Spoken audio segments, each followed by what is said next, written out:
Major funding for this program was provided by the Gates Corporation, a 76-year-old privately held firm with major market positions in rubber and fiber products and rechargeable batteries.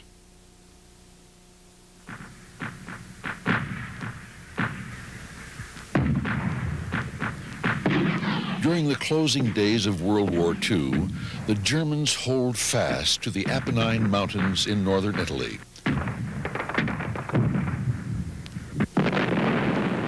The Allies try 3 times to break through.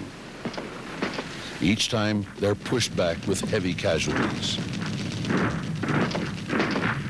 Now, an experimental and largely volunteer division enters the war. They are the only American troops specially trained in mountain warfare. With their help, the Allies punch through the German Gothic line and end the war in Italy. These same men will later usher in the modern era of skiing and mountaineering in America. Underneath the takeoff every Sunday morn, there comes a jolly bunch of skiers who jump and show their form. All the big and small and big, they all come dressed in skiers rig. They jump until they're blue, and then when they get through, the president pulls a string and they all begin to sing. Ja, ja, Vinskol ha, salute the Vinskolet, salute the Vinskolet. This is their story, the soldiers of the summit.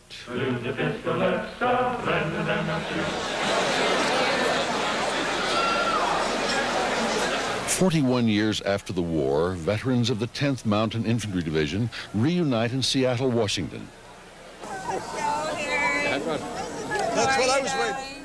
For some, it's their first encounter with their friends since the war. This is a reunion. The cook, I don't believe it. Same company, same everything. You were the cook for these guys? No, he was. He served all the bad food to us. All the bad I don't believe it. Yeah, that's what they did. Oh, I love him. They call it on a shingle. That's right. Smolenski. It's good to see you. You remember when we were in the hospital in Naples? I sure do. And we took the 45th picture? General. 45th General, right. Yeah, that's right. And we went to the Red Cross. Yeah. And we had ice cream bars. Well, I don't remember that. Oh, you gotta remember I don't remember any ice cream bars. And then it was they... 45 years ago. Thou hast led us so carefully, protected us so well. It's a time to remember those who didn't return. We need to make us joyful. By the beginning of 1940, Hitler's troops had invaded Austria, Czechoslovakia, and Poland. England and France had declared war on Germany. America was watching and waiting. The Germans had several divisions trained in Alpine warfare and were recruiting more men with films like this one.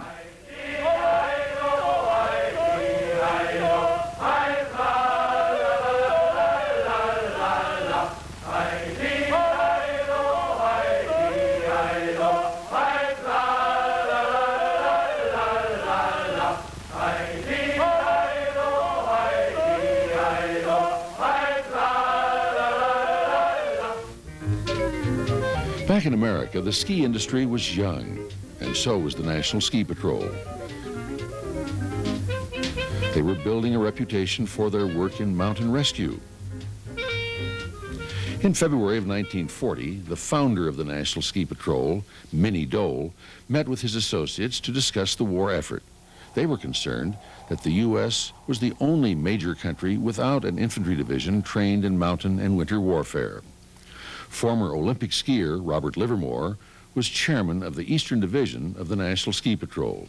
I think the Finns and the Finnish campaign probably gave as much impetus to what skiers could do and what military skiers could do.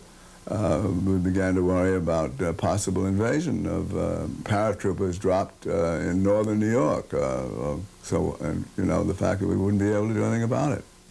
After months of meetings, Dole convinced the Army to form military ski patrols. On November 22, 1941, the 1st Battalion of the 87th Mountain Regiment was activated. Recruits arrived at Fort Lewis, Washington to begin their training. This volunteer outfit attracted a unique collection of men capable of living and fighting in the worst mountain conditions. They included Ivy League skiers, forest rangers, trappers, mule skinners, and cowboys like Ole Coleman.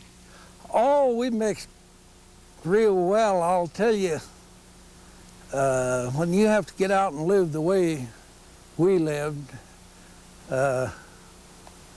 it's quite an equalizer. It separates the men from the boys and not the East from the West, I'd say. General Pinky Rolfe was the commanding officer, a veteran of World War I. He knew nothing about skiing, but plenty about soldiering, and he whipped his men into a crack outfit. Dirty and mean, hungry and lean, but our rifles are clean. We'll fight to the finish, we'll shoot any hill, by him and Army mules were drafted into service. The Army hoped to use them to transport supplies and artillery over difficult mountain terrain. by far, we'll win this goddamn war.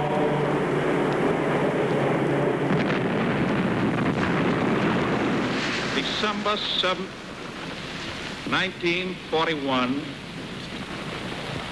a date which will live in infamy. Now, the mountain regiment's training took on a new light. America was at war. In February 1942, the men began their mountain training at Mount Rainier, Washington. This is what the troops had been waiting for.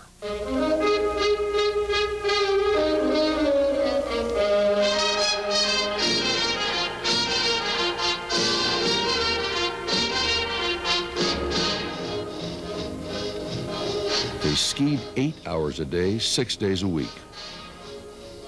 Many of the officers had never skied before and had to be trained by the enlisted men. They found they were subject to the same sore ankles and spills as the men in the ranks. The instructors were American and European ski racers and instructors. They included men like Dartmouth skier Charlie McLean, ski coach Walter Prager, and Swiss mountain guide Peter Gabriel. They taught the men the difference between military and recreational skiing. If you didn't get enough skiing in during the day, you could watch a training film at night on the proper care and use of your equipment. That's Alan Ladd on the left, doing his part for the war effort. You're in kind of a hurry, aren't you? Sure, it's going to be great. Where are your sun goggles? Goggles? Oh. Did you ever hear of snow blindness? May not look very bright out there right now, but the white surface of the snow intensifies the glare of the sun. That's why you have to wear those goggles.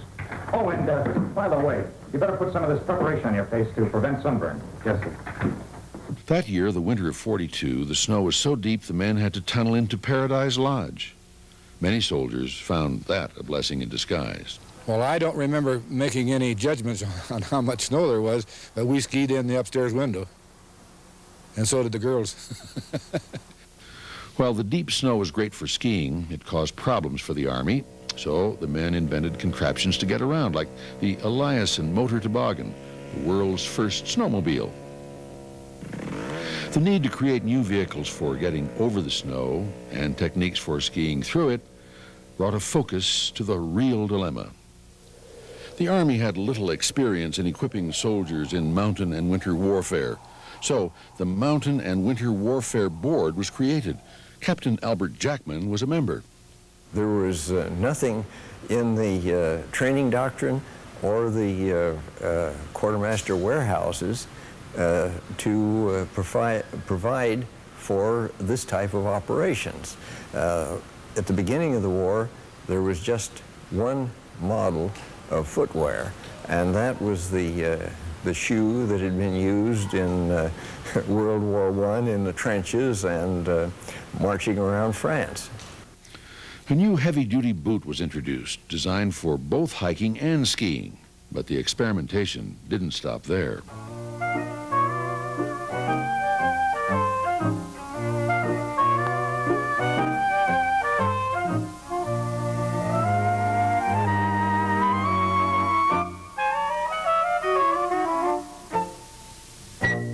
Rucksacks came from the Sierra Club. They had many functions.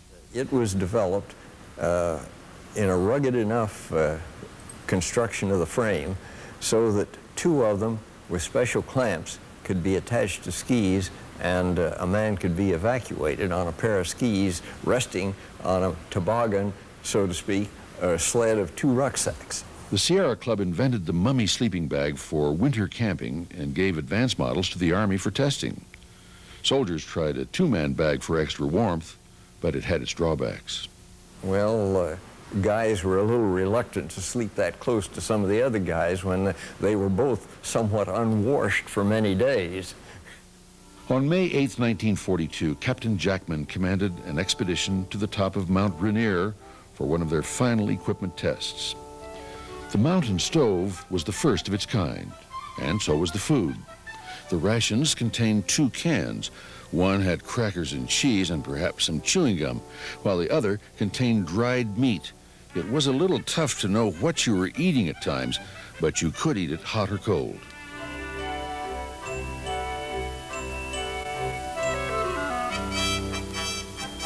After 2 weeks of mountain testing, the men returned to report their findings. The equipment that passed the test would now be used to outfit the mountain troops and would set the stage for the modern era of mountaineering. The mountain troops' preparation didn't go unnoticed. The press was quick to focus on the exotic training of these world-class mountaineers. Oh, give me skis and some hose and blister, and let me ski way up on Alta Vista. You can take your snowshoes and burn and sister, and everywhere I go I'll give my war whoop. The ranks grew toward division strength, and a new facility was needed. Camp Hale was built for the ski troops in Colorado's Pando Valley at an altitude of 9,300 feet. Hollywood couldn't have asked for a better setting for a recruitment film. Near the top of the Continental Divide, American soldiers are learning the highly specialized art of mountain warfare, as no other soldiers have learned it before. Camp Hale, high in the Colorado Rockies. Here the United States Army has its great mountain training center. Here, surrounded by the awe-inspiring grandeur of towering snow-clad peaks, our mountain divisions are being trained for the vital role they will play in the destruction of the Axis. And what men they are, everyone a volunteer. Many are world-famous skiers and mountain climbers. Many are amateurs, and many are greenhorns. Men from the ski slopes of New England, and men from the high Sierras of California. Men from Norway, and men from Denmark. Men from Sweden, and men from Switzerland. Yes, and men from Germany and Italy. These are the United States Mountain Troops.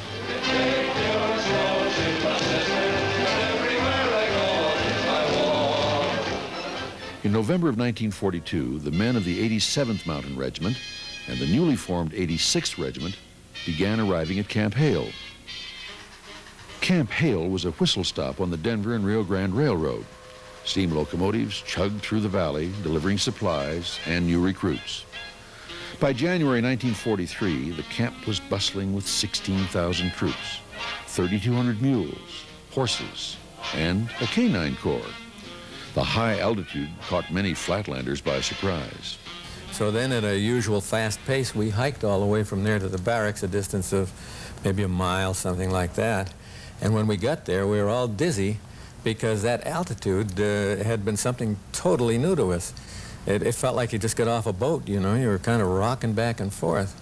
Along with altitude sickness, the men learned that ski trooper training was no picnic. There were early morning marches through the snow, carrying rucksacks weighing as much as 90 pounds. Well, I can tell you that I weighed about 118 pounds, and when I got a full field pack on for the first time, I fell over in the snow and I couldn't get back out of the snow. I had to be lifted out. It was that ridiculous, really. Singing 90 pounds of rucksack, a pound of rubber too. He'll shush the mountains like his daddy used to do. Early in the morning before the break of day, he handed me a 5-note and with it he did say, sing you 90 pounds of rucksack, a pound of rubber too. He'll shush the mountains like his daddy used to do. To make life easier, a T-bar was built on nearby Cooper Hill to speed up ski instruction. At some 7 miles per hour, the powerful lift hauls its human freight up the steep 1.25-mile slope. Up up and up to an altitude of 11,000 feet. This beats herringboning or traversing up the hard way. Yes, the Camp Hale ski lift is one of the most powerful and efficient in the world, and that's what's needed to haul these Huskies. Once on the summit, the men take up positions for the first phase of the military ski test. And here they come, shooting down the long white slope like a string of comets. Watch them do that first fast turn, still keeping formation as they change direction. Then into another turn and moving faster still. From this, they start a stem Christiania, and now they're really getting hot. Swish, and they're whirling down in a high-speed Christie that requires plenty of real control. Yes, those long weeks of training are showing amazing results. But the worst is yet to come. And we don't mean this unscheduled spill either. For there's timber ahead, and that means bushwhacking through it to the safety of the open slope beyond.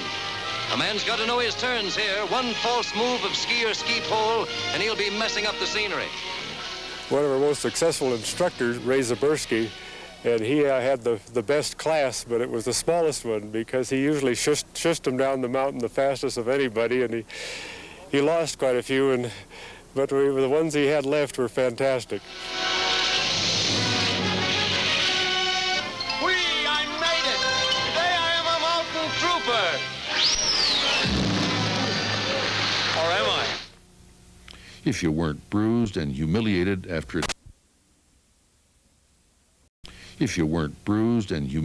after a day of skiing, you could be assigned mule duty. Raleigh Warner recalls his first assignment in the Army's only mule pack artillery.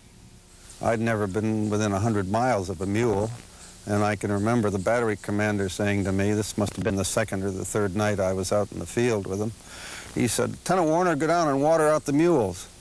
I said, "My God, sir, I don't know how to water out a mule." He said, "Don't be a dumbass." He said, "Just tell the master sergeant to water out the mules," which is what I did, and it all worked out remarkably well. To many experienced skiers and mountaineers, these large Arkansas mules were more terrifying than any mountain. So mule skinners like Ray Strait showed officers and enlisted men that there was nothing to be afraid of. And we have never had no trouble with any mule. But the worst trouble is we got a lot of kids in the Army that just knew that they knew more than a mule. Well, they didn't.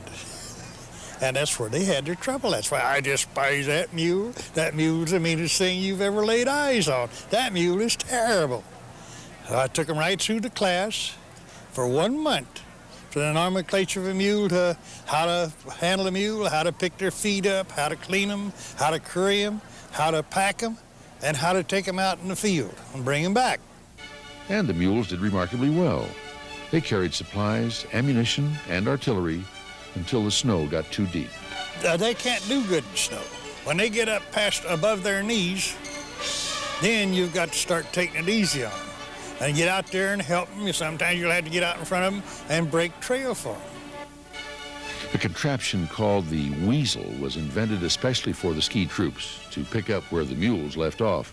One of the problems was that if you got into real deep snow, and we did this at Camp Hale a lot of times, we would run over a stump or a rock and get bellied up. Even though the center of gravity was low, it would roll, and it didn't negotiate those slopes quite as well as a mule did. Overnight bivouacs into the Colorado High Country taught the soldiers how to survive in the mountains. Button up your overcoat when the wind is free. Take good care of yourself, you belong to me. Eat an apple every day, get to bed by 3.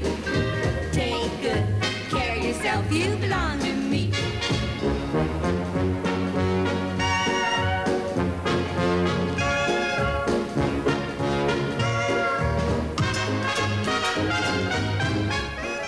And an interesting thing, you know, we were out all the time. And we had frostbite, and we had various problems, and people getting hurt and so on, while we were in maneuvers. And yet, not one person in my company, or in fact, I think in the whole division, got a cold, or a cough, or a sneeze, or a sniffle. But returning to Camp Hale, they found a dark cloud over the camp, a reminder of coal-burning stoves and train traffic. And pretty soon, within 2 or 3 days, every single person in that division was coughing and wheezing and sniffling and snorting, and they called it the Pando hack. During the warmer months, the men learned to adapt modern-day climbing techniques to mountain warfare. Once the men reached the summit, they had to get down, and the fastest way to the bottom was over the edge.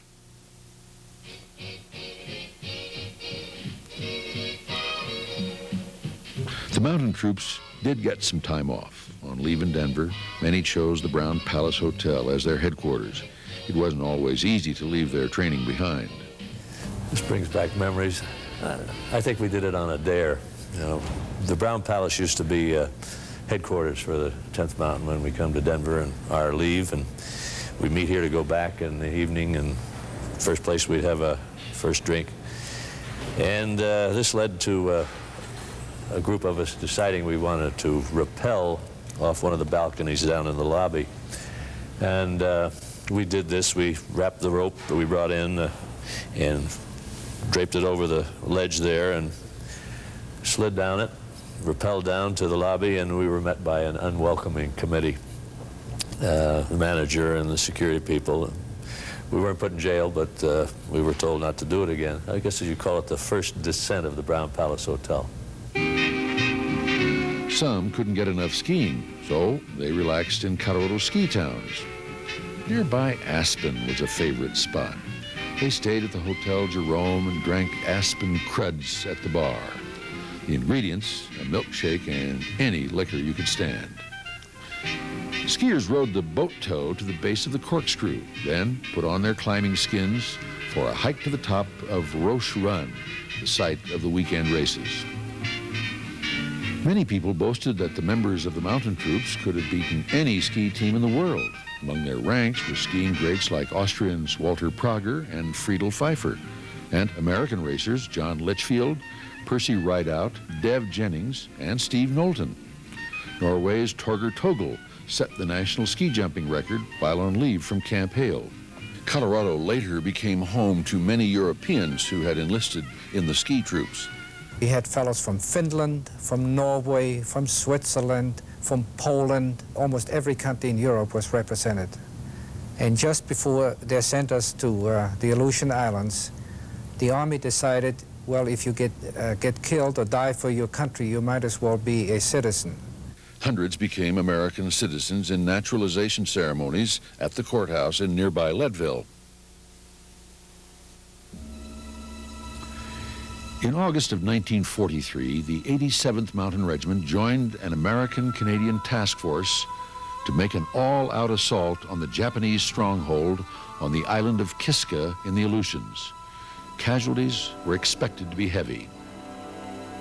Dan Phillips recalls hearing radio broadcasts from Tokyo Rose as the troops sailed northward for the island of Kiska.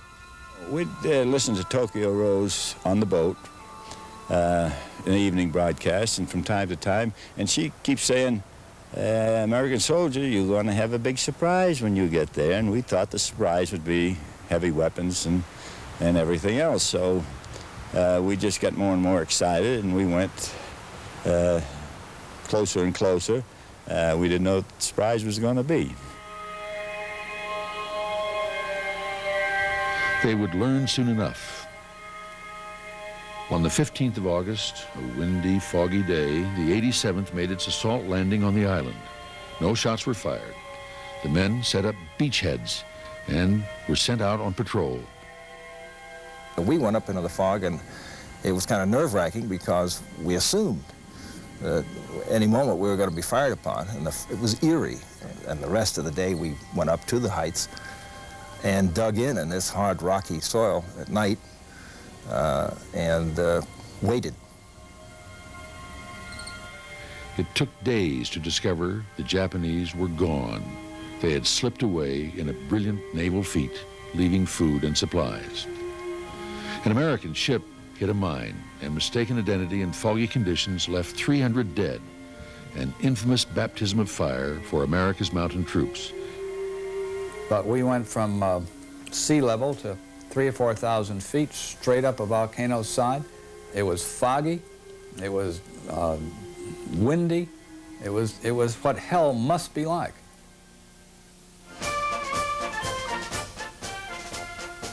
That same month, the 10th Mountain Division was formally activated in ceremonies at Camp Hale. The 87th Regiment returned home in time to take part in the D-Series maneuvers. They planned 5 weeks of overnight bivouacking and war games. What they didn't anticipate were the record-breaking temperatures and snowfall. This exercise would later be called the most severe tactical maneuver undertaken by an infantry division. The troops wound out of the Pando Valley, up Tennessee Pass, into the mountains beyond for their final tactical maneuvers. No fires were allowed. Evening temperatures hit a bone-chilling 30 degrees below zero. 6 feet of new snow made it difficult to get supplies to the men, and many dropped out, suffering from frostbite and fatigue. Jim Barr remembers his squad trying to make the best of a difficult situation. I was leading a ski patrol, and we came across a so-called enemy machine gun. And so we all come charging down the slope on skis, you know, attacking the machine gun. And one after another, we all caught a branch or something and all fell down. And this doggone wise guy, machine gun sergeant, said, "Hold your fire, men, they're going to kill themselves." So But the men survived. The tests ended. The first U.S. mountain troops had been molded. Soon, they would have a chance to prove themselves in combat.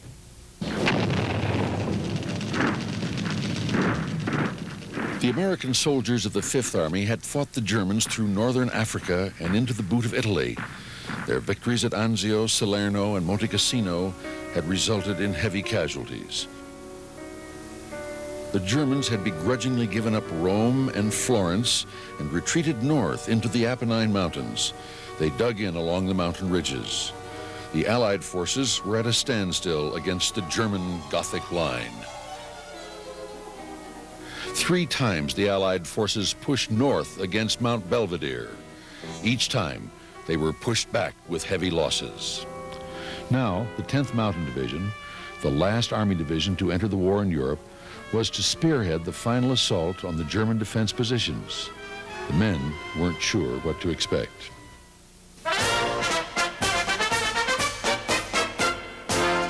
Dear folks, the night we left the port of embarkation in Virginia, the band was playing and the Red Cross ladies were giving out coffee. We carried our earthly belongings on our backs as we walked up the plank to the ship. Someone shouted, "Smolenski!" and I replied, "Jack R!" and went aboard. I was terrified at first in the crowded quarters, but soon the tension was broken by joking and some swearing.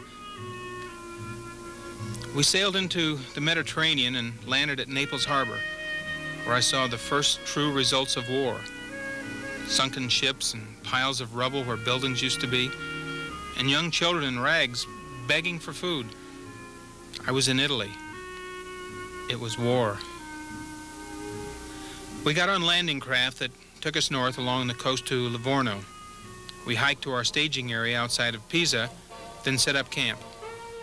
I spent a long, cold night in my tent, but the next day it cleared. We began to unpack our equipment. We had some free time, and life didn't seem so bad.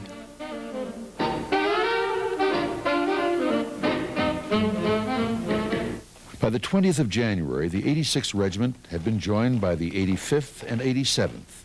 The 10th Mountain Division was together again. They moved to frontline positions near the base of Mount Belvedere.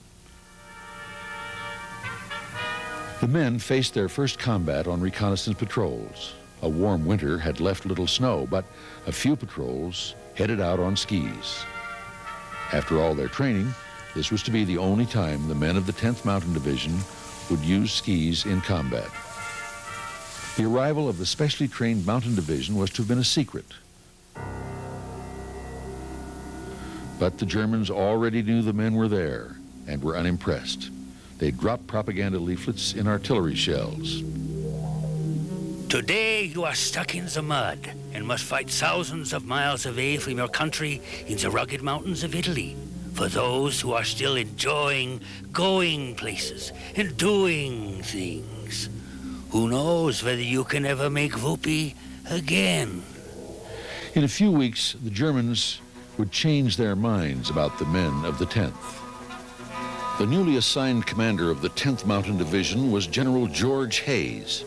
He met with 5th Army Commander General Krittenberger and other Army leaders to plan the assault on the German defenses. From the German positions on Mount Belvedere, artillery fire could be directed onto the main highway north from Florence. The hill had to be taken. But so far, the American Army had been held back from Mount Belvedere by German artillery fire directed from observation posts on Riva Ridge, mountains to the west that rose 1,500 feet from the valley floor. General Hayes knew that Riva Ridge must be captured first. The Germans didn't believe the steep terrain could be climbed, so the summit was poorly patrolled. Under General Hayes' direction, climbing specialists from the 10th Mountain's 86th Regiment scouted the ridge for weeks. They discovered several routes to the top. The general's plan was ready. He gave the battle orders to the men of his division. The 10th Mountain Division will attack on D-Day to seize, occupy, organize, and defend the Mount Belvedere, Mount Della Torresilla Ridge, and prepare for action to the northeast. It is evening, February 17th. A special detachment from the 86th Regiment enters the village of La Ca at the base of Riva Ridge. The men hide here for a day, concealed in villagers' homes. Night falls on February 18th. The men fan out across the base of Riva Ridge and begin their ascent. Snow and ice make the climb treacherous. They must reach the summit before dawn. Radio contact is limited. Each company is working alone. There is no way to learn how the others are progressing. Dan Phillips leads his men up the far eastern ridge. And now it was like getting daybreak, and we still hadn't climbed the mountain. But luckily, this heavy, dense fog drifted in, and we were able to get to the top in this fog without being seen, and luckily, the fog kept the Germans in their holes. The Germans are completely surprised. By morning, Riva Ridge belongs to the 10th Mountain Division. They continue to fight off German counterattacks. Fred Noggle of the 126th Engineer Brigade was waiting for the Americans to overtake Riva Ridge. He was in charge of building a tramway system on the ridge to bring the soldiers supplies and to evacuate the wounded. And by 4 o'clock in the afternoon, we had completed its construction, and the first infantry units asked if they could ride up on the cableway to relieve some of the troops up above. They were going to send ammunition up, some supplies, which was fine. And then we were kind of surprised, but of course should have expected it. The first individuals to come down were the dead and the wounded. In the meantime, the 10th Mountain's 85th and 87th Regiments prepare for an all-out assault on Mount Belvedere. By now, the Germans know they are vulnerable, and they wait.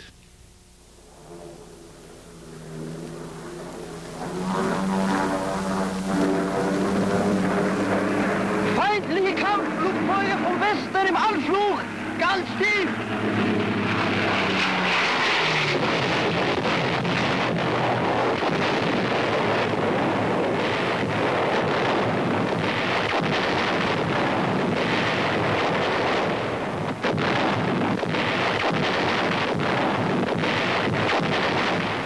After hours of shelling, the assault begins. At 11 p.m., we were ordered to move out. No one had to tell us to keep 5 yards apart or not to talk. We remembered our training. You could see the flash and hear the terrifying brup of the Kraut burp guns. I could hear the sound of exploding shells and shrapnel whizzing as I talked to the other radio operators. All of our voices were shaky as we gave our positions and troop movement. By morning, the 10th had taken Mount Belvedere, but the Germans counterattacked with horrendous barrages of mortar and artillery fire. It was just as terrifying as you can imagine first combat would be. The artillery was coming in. I dived into a shell hole for shelter, and another round hit right next to the hole that I was in and literally threw me into the air out of the one shell hole into another shell hole And of course, all that explosive power right next to my ear was all it took. Bob Parker lost hearing in one ear. He was one of the more fortunate. When I saw my friend Dick Wilson with his right hand torn just about off, I felt sick and dizzy. Then another with shrapnel in his chest. It was horrible, but we kept on moving. From Belvedere, the 10th Mountain Division spearheaded the 5th Army assault toward Mount della Torraccia. Within a week, they had advanced 10 miles against the heavily fortified German stronghold. Then on toward the town of Casteldaiano and Monte della Spey. The Germans were waiting for them.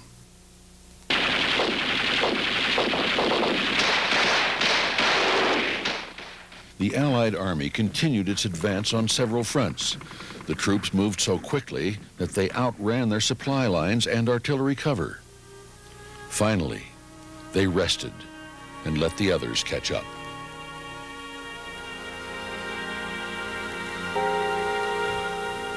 Then they were on the move again. In nearby Torre Aiusi, they were pinned down in vicious mortar and machine gun fire.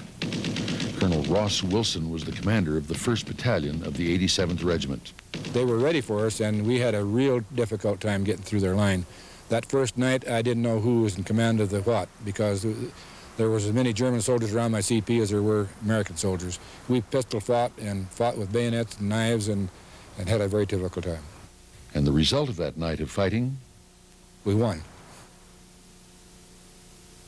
But victory did not come without casualties. Medic Verse Bass recalls the difficulties of treating the wounded. They had us zeroed in with 88s and mortars and rifle and whatever, and we lost a lot of people. I lost 3 litter squads one day, and our litter squads consisted of one of our people, and we had Italian partisans carrying the litters, and they were just wiped out from artillery fire. I picked a boy up. The side of his face was gone. He asked me for a cigarette. And I told him I'd just give him some morphine and that wouldn't work. Well, in 10 minutes he was gone, but I'll never forget that. He wanted a cigarette. It's just one of those things that it'll always be in your mind until you go. Deborah Bankhart Eddy was assigned to the 10th as a Red Cross girl. She remembers the faces of the men as they returned from battle. The look of men who've been in combat is like nothing else I've ever seen. They're glad they're alive, but they're so tired, and they're so horrified, and they're so numb. Well, it's close to being dead, you see. That's what they're looking at. What war, which is death, does to people's faces is horrible.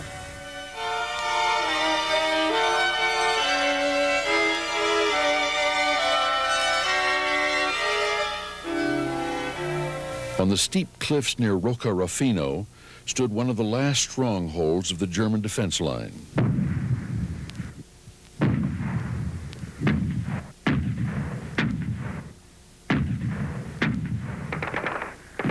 After a fierce day of fighting, the Allied forces, spearheaded by the 10th Mountain Division, had taken Rocca Rufino.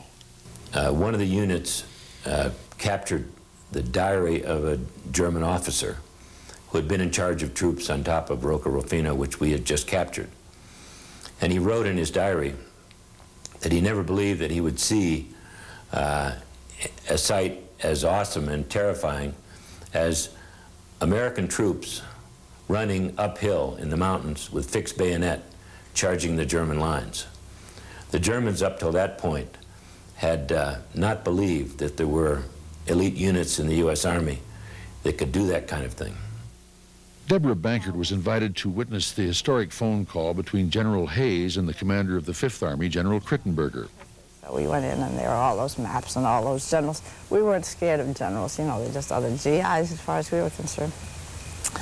And he said, I'm going to call up General Krittenberger and tell him what we can do. So he picked up the phone and called all those code names and got General Krittenberger and said, Krit, I want to tell you we can go all the way. And the map was right there. It was so exciting. So Krittenberger said, go. And from then on, that's right down into the Po Valley. General Hayes come up to me and he said, here's a thrust line. A thrust line was just a pencil mark on the map, and we went by inches on the thrust line. And he said, and I said, well, what's my objective? He says, Berlin. And that's exactly how we operated. General Hayes' plan was to keep the Germans on the run to prevent them from reorganizing. This time, the assault took them downhill into the fertile Po Valley. His strategy seemed to be working. The Germans were on retreat, and their morale was low. They surrendered by the hundreds. And he said to me, when you get over there, yell out, hands up, come out or I'll shoot. And he told me how to say it in German, which is Hände hoch, kommen Sie aus, oder ich schießen. So I was rehearsing this all the way over there, and there's 12 of us, and we were just going quietly, and I got up behind a tree about from here to the house, and I yelled out, kommen Sie aus, Hände hoch, oder ich schieße. Well, the difference is that schießen is to shoot, scheiße is to shit. And I felt more like that than I did the shooting. At the banks of the Po River, General Hayes ordered a speedy daylight crossing to keep the Germans from reinforcing their positions. The Germans put in airbursts 50 feet over our heads. You could see the big puff of smoke and hear the bang. It seemed like forever, but we finally got across and set up a beachhead on the other side. Miraculously, casualties were light. The Germans continued their retreat as the Allied forces liberated Verona and marched north to the shores of Lake Garda for their final confrontation with the German forces. They used boats to bypass roads and rock-choked tunnels demolished by German artillery. When they reached the town of Riva, the war in Italy was over. On May 1st, 1945, the Germans surrendered. The German commander insisted on being escorted to the surrender by General Hayes, commander of what he called America's elite mountain division. On May 2nd, 1945, Berlin fell to the Allies, and General Hayes addressed his men. When you soldiers go home, no one will believe you when you start telling of the spectacular things you have done. There have been more heroic deeds and experiences crammed into these days than I have heard of. 14,000 men from the 10th Mountain Division entered the war. 990 were killed and more than 4,000 were wounded. Dear folks, sometimes I wonder why I'm still alive and a lot of my friends aren't. I guess that's what they mean by the fortunes of war. Thank God the war is over, at least for now. Your loving son, Jack. For many, it was time to come home. It was a time for celebration and for remembering all those who had died.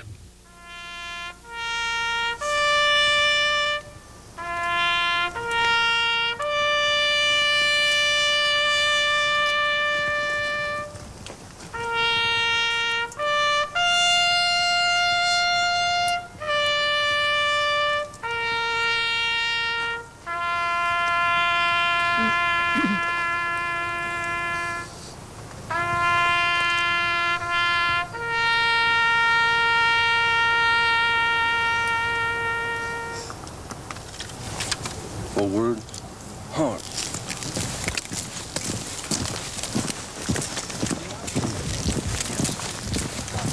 41 years later, veterans of the 10th Mountain Division dedicate a plaque on Mount Rainier.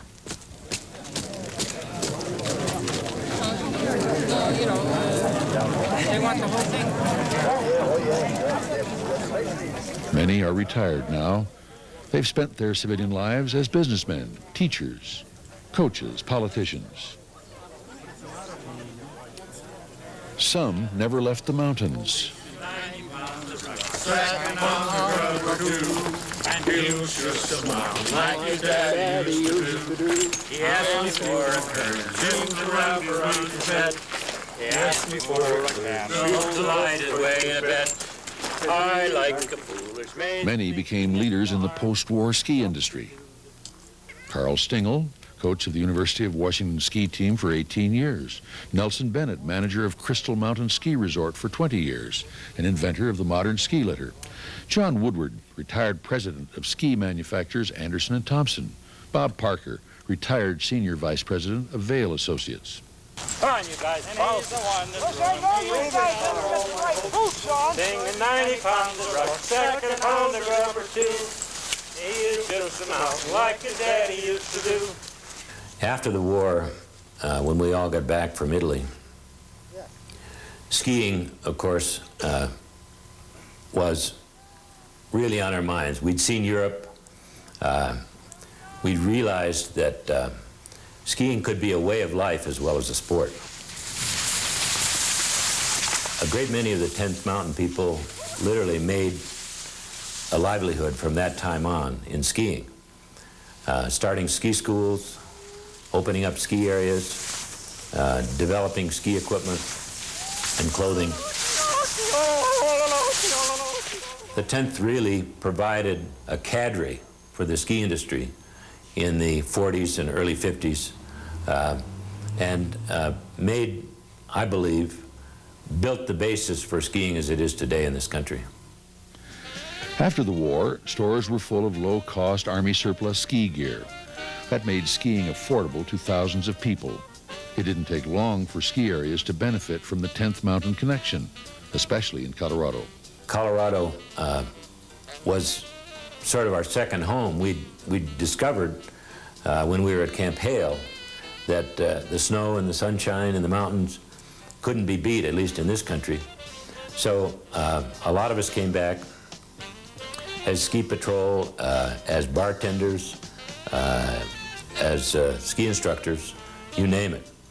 Aspen, of course, was the focus for a lot of us. Austrian super skier Friedel Pfeiffer returned from the 10th Mountain Division to run the ski school in Aspen. The scenic village reminded him of his home in St. Anton, Austria. Pfeiffer's former 10th Mountain friends, John Litchfield and Percy Rideout, helped him run the Aspen Ski School. Pfeiffer would later team up with Walter Pepke to bring Aspen to international prominence. Steve Knowlton trained with Pfeiffer to prepare for the 1948 Olympics. Knowlton started a trend that continues today. Well, I claim to be Aspen's first ski bum because I went there to ski. I didn't go there to get into business or anything else. I went there to train and ski, and I think that's still going on today. But a ski bum is somebody who will sleep in hallways or wash dishes or do anything just so you can ski on the mountain. Ski bum is, I think, a respectable term. Knowlton made the 48 Olympic team and participated in the 1950 FIS races in Aspen. He was joined by 10th Mountain veterans Dev Jennings and Pete Seibert. Seibert had lost a kneecap during the war and defied all medical predictions by racing again. Another 10th Mountain veteran, Larry Jump, teamed up with some friends to start his own ski area. From 5 directors, we had $2 apiece. Those were the days of the $2 bill. I remember we each contributed a $2 bill and incorporated the name Arapahoe Basin Incorporated. That was in May of '46. They took in only $1,700 the entire winter, but the skiing was great. His friend Pete Seibert continued to follow his dream to develop a new ski mountain. The valley, as I looked at it and experienced it in my travels during the Army and so on, I'd always remembered it as being very green, which meant there was a lot of moisture here. Well, moisture in the summer probably meant moisture in the winter, so when Earl Eaton started talking about it, and Earl started saying, I've got a hell of a ski area over in the western slope near Vail Pass. Come on over and take a look at it. We'd all missed it. We'd all driven by it a million times. And I remember we used to drive on a winter night, Friday night, going to Denver. There was one light in the whole valley, and that shone in Mrs. Elliott's cabin there by the stream. And otherwise, this valley was a wilderness.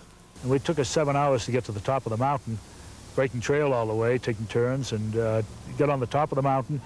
Very, very little wind action. It's still remarkable from that standpoint. And big trees, easy slopes, and 360 degrees, and wonderful potential skiing. So I think at that juncture, I'd seen my mountain.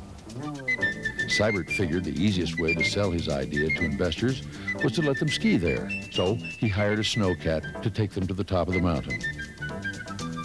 They raised enough money to start construction in May of 1962. Vail opened in December that same year. And on January 10th, we sold 12 $5 tickets. That adds up to $60. And if we'd had any brains, we'd probably shot ourselves right then and quit the whole thing, but thank goodness we stayed at it. Seibert and his Camp Hale friends helped build a booming ski industry in Colorado.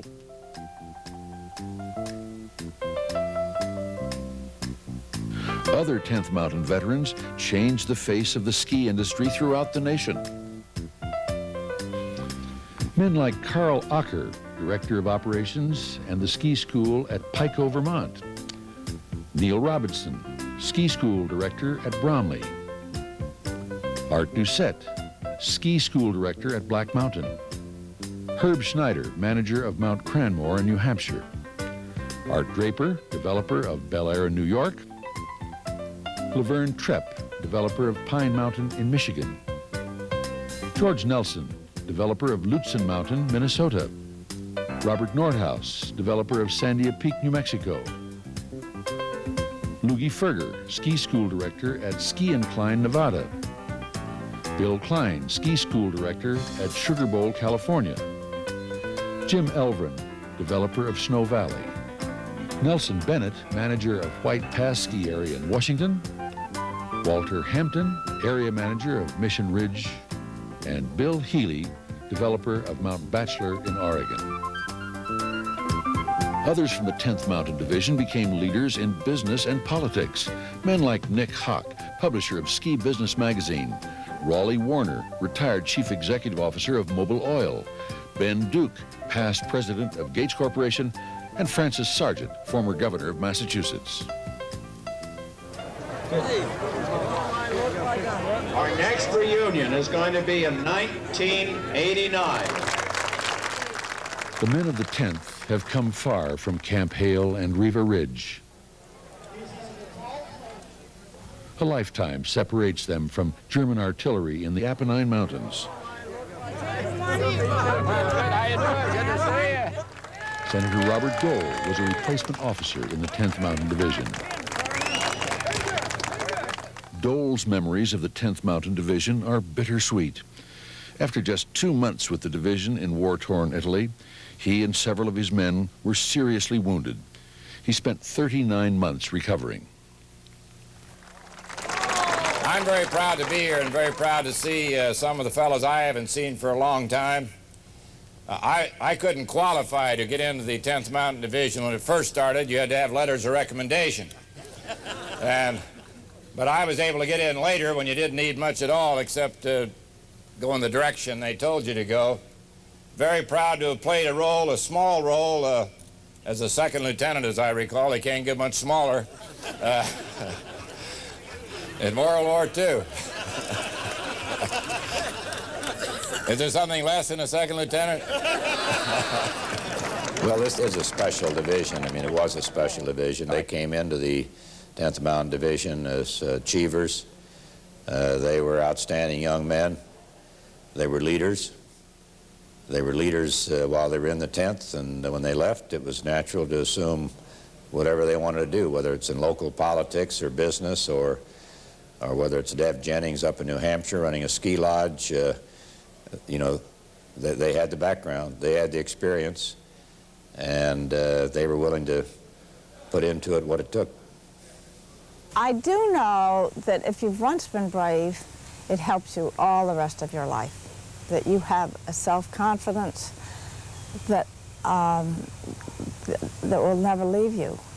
That you know that you were challenged and that you produced, and that makes you feel like a woman or a man. We lived and survived and got actually fairly comfortable in almost unbelievable conditions. And I think that that did carry through to some extent, so that most of us, if we're faced with something difficult or different now, probably have more confidence in ourselves than we would have if we hadn't had that training. For those of us who survived, the experience of training on the West Coast at Camp Hale and our success in the mountains of Italy gave us a feeling of self-confidence that stayed with us the rest of our lives. I think I've always felt that most of us, as a result of that training, felt that we could do anything. We had done more than most people do in a lifetime in terms of physical challenge. And so anything was possible. The colonel pulled the trigger and they started out the race, then got an early start and set a most terrific pace. But Ulla went right by him with a sneer upon his face, and when he reached the top he gave his war whoop. Oh, give me skis and some poles and twisters, and let me ski way up on Alta Vista. You can take your snowshoes and burn 'em, sister, and everywhere I go I'll give my war whoop. 10 seconds later Ulla finished in a mighty shuss, a passing on the way sportsman a lying on his puss. The moral of the story is that snowshoes have no use, and poor old Sven no longer gives his war whoop. Oh, give me skis and some poles and blister, and let me ski way up on Alta Vista. You can take your snowshoes and burn 'em, sister, and everywhere I go I'll give my war whoop. The 87th has a heavy weapons company. They spent 6 weeks at Paradise and never learned to ski. The reason for this tragedy, as you can plainly see, is everywhere they went they wore their snowshoes. Oh, give me skis and some poles and twister, and let me ski way up on Alta Vista. You can take your snowshoes and burn 'em, sister, and everywhere I go I'll give my war whoop. Major funding for this program was provided by the Gates Corporation, a 76-year-old privately held firm with major market positions in rubber and fiber products and rechargeable batteries.